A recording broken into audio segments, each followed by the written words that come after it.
Well, I am here today with Ian Dench of the amazing band EMF, who had the global hit Unbelievable in the 90s. And I'm so excited to talk to you, and you're coming to our area of Jacksonville, Florida. So I appreciate your time today, and let's get underway. Great to be talking to you too, Max. Thank you, sir. So EMF itself, after the first initial run of the band, has had a number of kind of hiatuses and then reunions and hiatuses and reunions. What brought you guys together this time, and then also to record new music? Well, we did some shows for our 30th anniversary, and I remember James and I looking at each other when we walked out on stage, because the audience was singing all the words to like all the songs, and it was like, we were like, oh my God, people, 30 years after we formed, are still into this. And I don't know, it really sort of touched us, I think. And we were like, well, maybe it's time to give a little bit of love back. James and I had always written songs over the years, and we just get together and write a song occasionally. But we were sort of both doing different things and different places in our lives, and we thought, well, let's make a record, and because we felt the love, I suppose, and we just wanted to give a little bit back, and we just got together and wrote a bunch of songs, and that was the Go-Go Sapiens album, and we toured that and had a great time, and then wrote another one, the Beauty and the Chaos album, and toured that and had a great time, and went back to the States in June and had a great time, and we're working on another album. So I don't know, it's just it was the fans in a way that was the love, and there's a great community around EMF, and I think that's what did it. Yeah, you really kind of surprised me releasing a couple of covers that as growing up as a goth kid, a baby bat from back in the 80s, I loved Depeche Mode and of course Bauhaus and all of that, and you have released a couple of singles from that. What were you involved in that scene back in the day? Did you love that music back then? What do these songs mean to you as cover songs that you guys have put out? You put out Bela Lugosi's Dead, and you put out a Depeche Mode cover as well, correct? Yeah, I mean, of course, we love those bands. And I mean, when I was very young, I saw Bauhaus play. There was one of the first gigs I ever went to see, and they played Bela Lugosi's Dead, and it was just like, I mean, amazing. And it's just so inventive. It's so like strange. It's like the strangest thing, isn't it? It's got like this sort of, it's a half of a reggae backbeat with just weird punky guitars, and it's creepy as hell. I mean, just what a brilliant thing.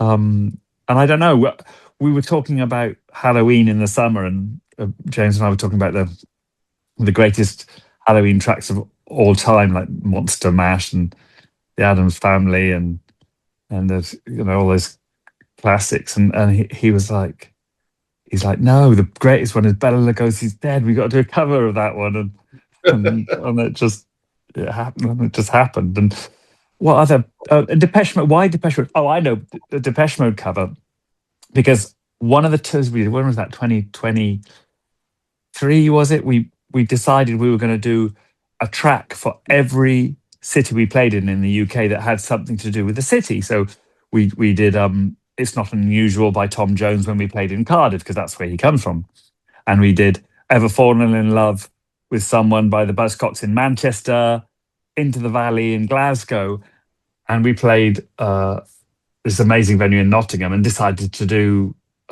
Just Can't Get Enough, and it just went down an absolute storm.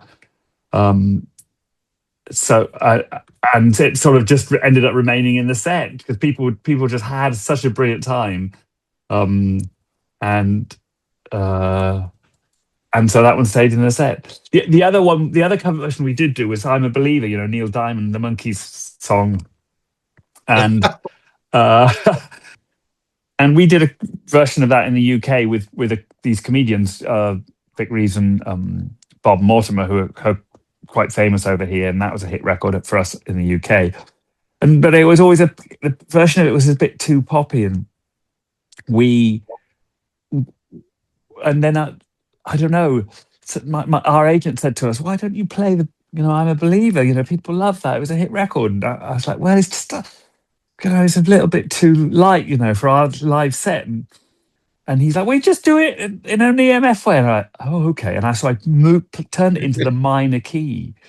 And so our new version of "I'm a Believer," it's like this dark thing, and it becomes this sort of riff on addiction, and it's so strange. It sort of changes the meaning of it because of the tone of the music.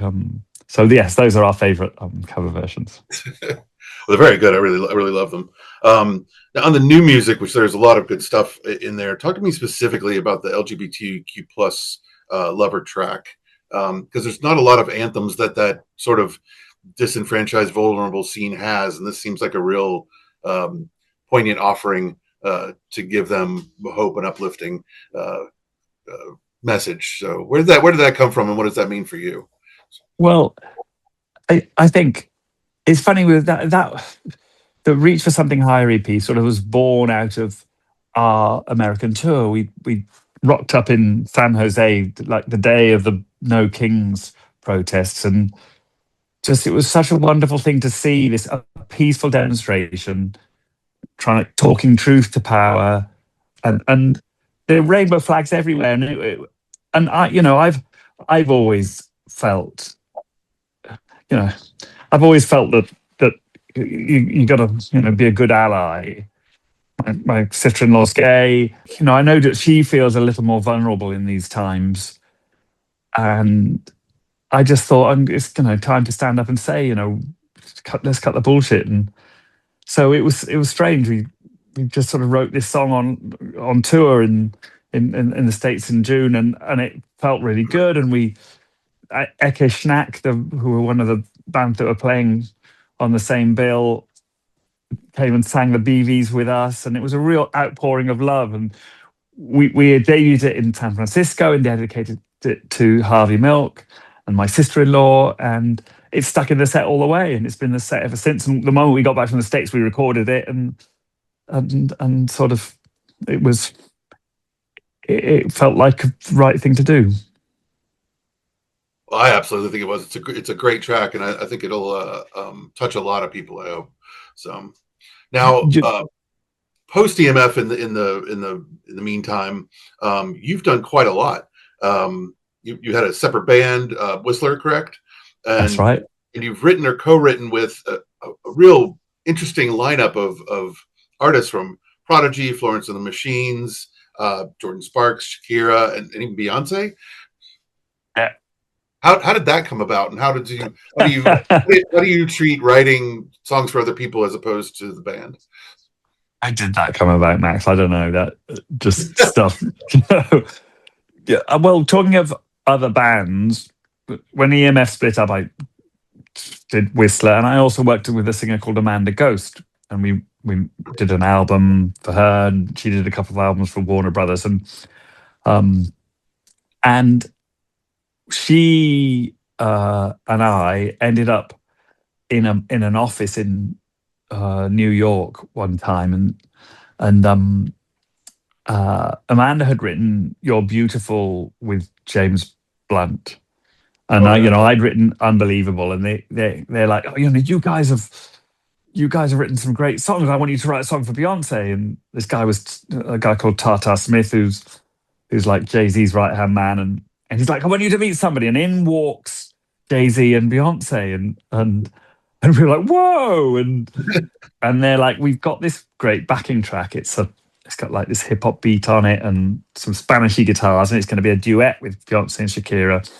And that, so a few people have tried to write the right sort of song for it, and no one succeeded. Would you like to have a try? And we're like, "Oh yeah, that'd be great. Perhaps we could get to know you a bit, Beyonce."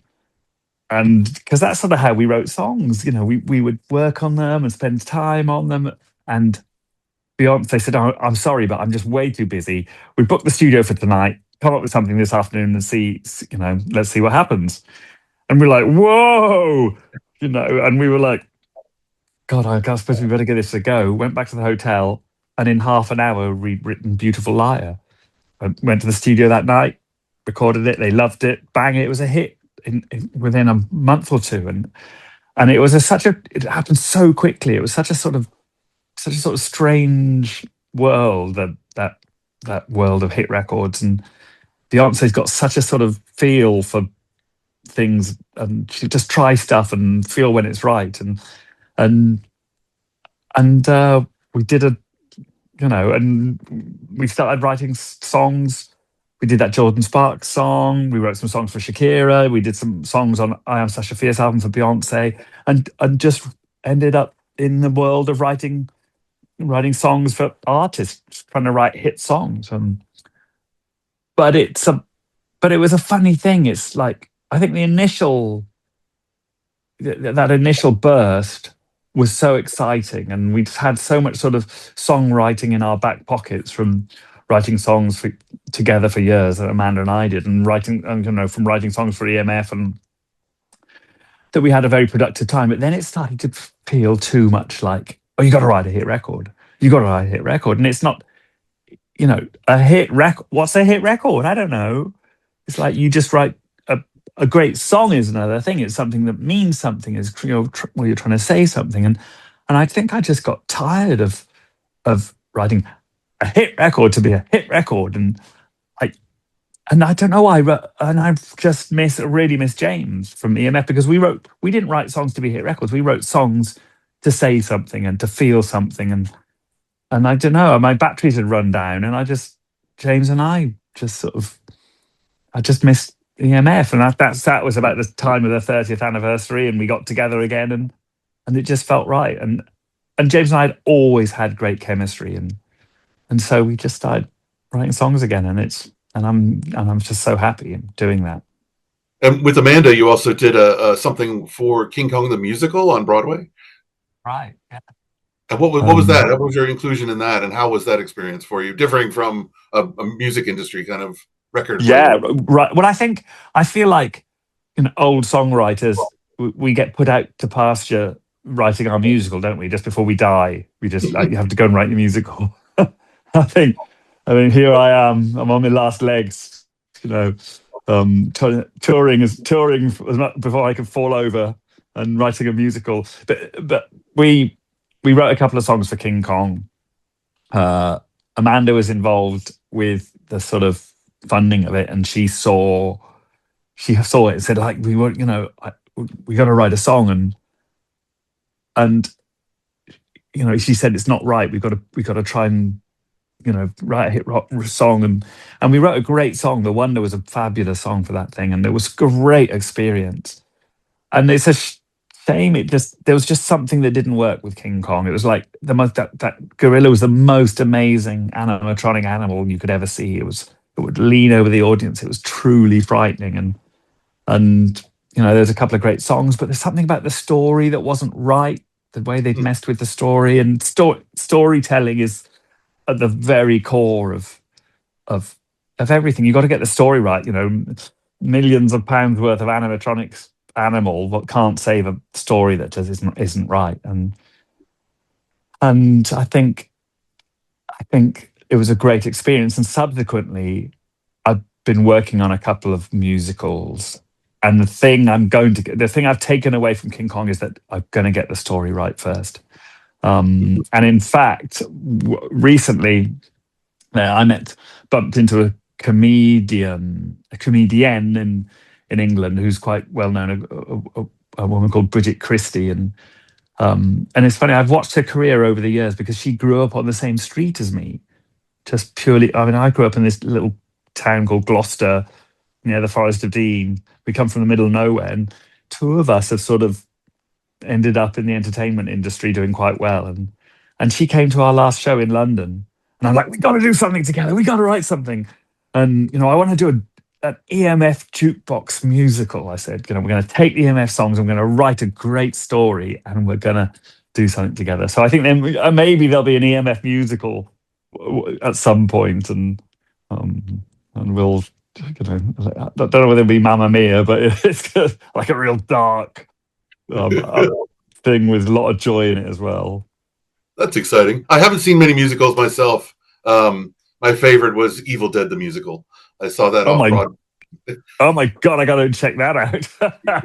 It was That wonderful. sounds great.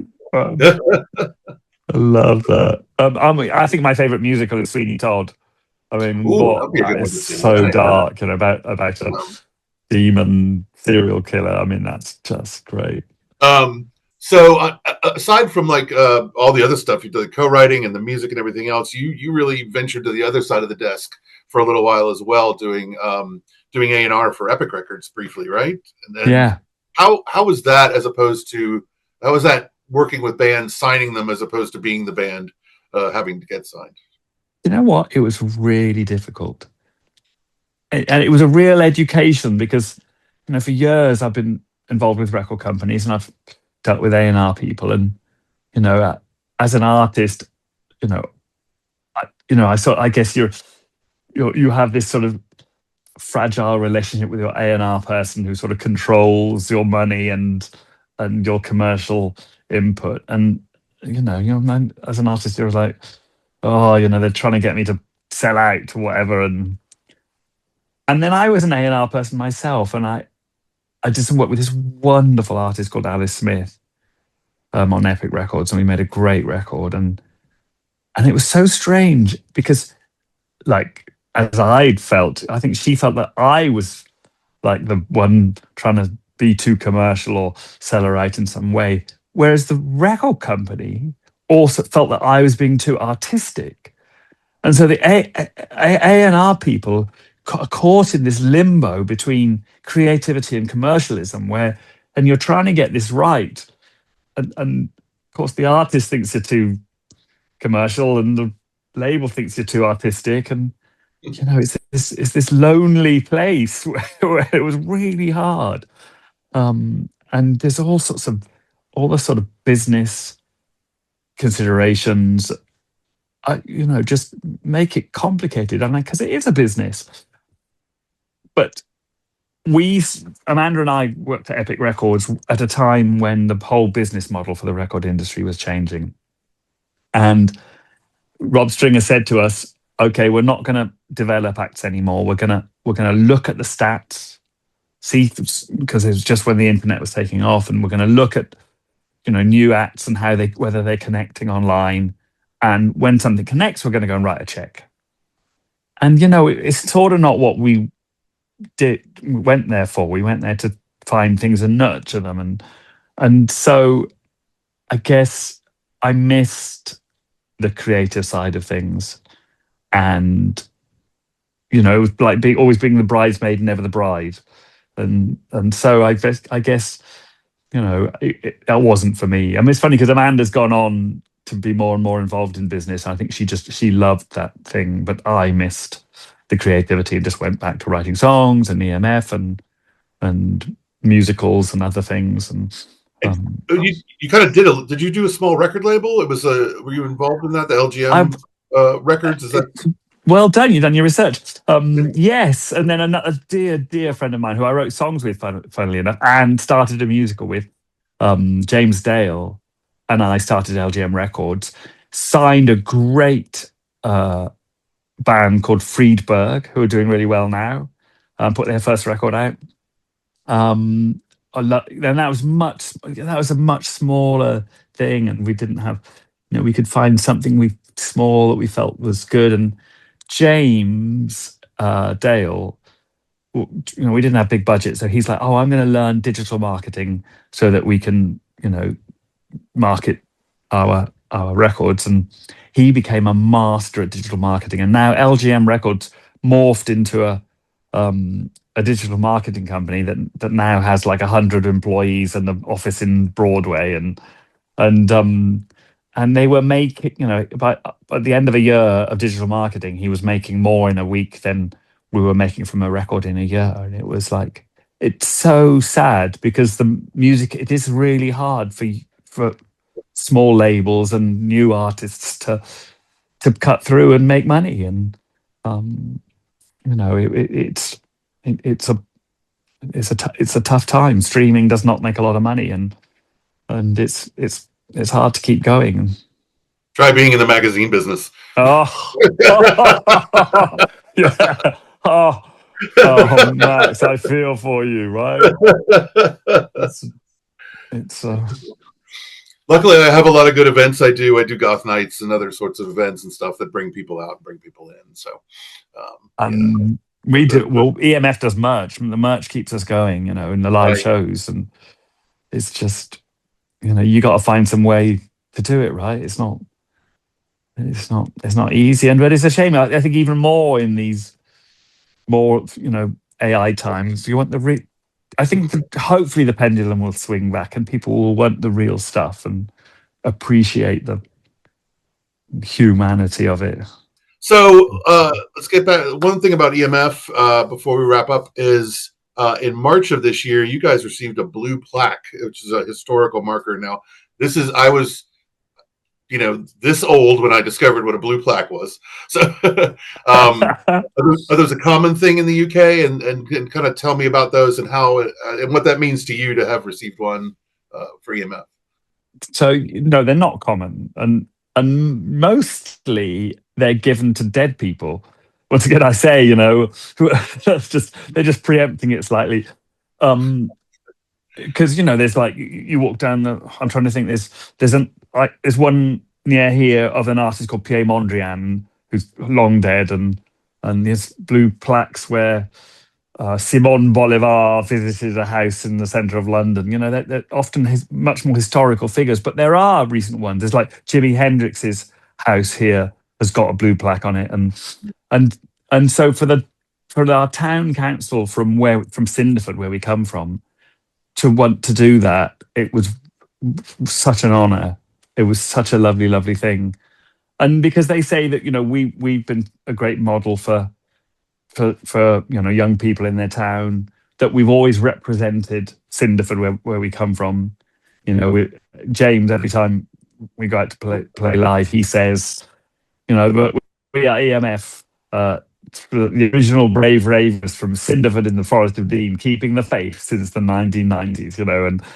And so I think they love that we've always referred to our hometown, and that we've been a sort of a model for the young people there, and to show you can come from a little town and go out and do good things, and so they wanted to acknowledge that, and it was a wonderful thing. We had a wonderful ceremony, and we played a concert there in the summer, and yeah, it was a great thing. Do you have like a ribbon cutting or something, or? We did. It was a ribbon. They put a ribbon there, and they had they had curtains that come. No, it was curtains. We let a curtain drop. That's what it was. The curtain dropped over the plaque, and then they let this huge banner come down to say, "Oh, announcing the gig in the Cinderford in the summer," and it was a lovely thing. And then the local pub in the Golden Lion there, everyone was dancing till 4 a.m, and it was a great thing. Well, congratulations on that. That sounds like an even a bigger honor than I thought it was. They're not that common, and they're usually posthumously. Yeah, that's really amazing. What an honor. That's a great recognition while you get to see while still here. So, so now tell me about you're coming to Jacksonville. This is your first time, I believe, in Jacksonville, Florida. So, have you guys played Florida before? You guys played around the area? We have played Miami. We have played St. Petersburg. Is it? Yep. That's Florida, right? Yep. And I think those are the only two places we've played. And now isn't it like a full tour? You're coming for a few dates here, right? It's after something else? Yeah, because we're doing a music cruise, a 90s music cruise with TLC, On Vogue, Maxi Priest, Smash Mouth, and various other acts. And we dock we leave it from Tampa, and then we dock in Key West. And so we thought, well, if we can play a few more shows, tack a few more shows on the end of it, and go play for the dear people of Florida, then what a lovely thing that'll be, and see a little bit of the place. It'll be great. Well, we appreciate it. We're so excited about you coming to the show, and we're going to see you here on Sunday, February 1st of 2026 at Jackrabbits in San Marco, which is right across the river from us. So we're gonna I'll come bug you then and say hello. Well, please do. It'll be really nice to meet you in person, Max, and see everybody who fancies a trip back to the '90s and um, and a bit of updating as well. It's a good, it's a joyous show. It's a it'll get you up off your seats and rocking out and Right on. um, Come love the old stuff. Come experience the new stuff. exactly. Well, we look forward to seeing the tickets are on sale now, and we're going to get ours, and we'll see you there. Wonderful, Max.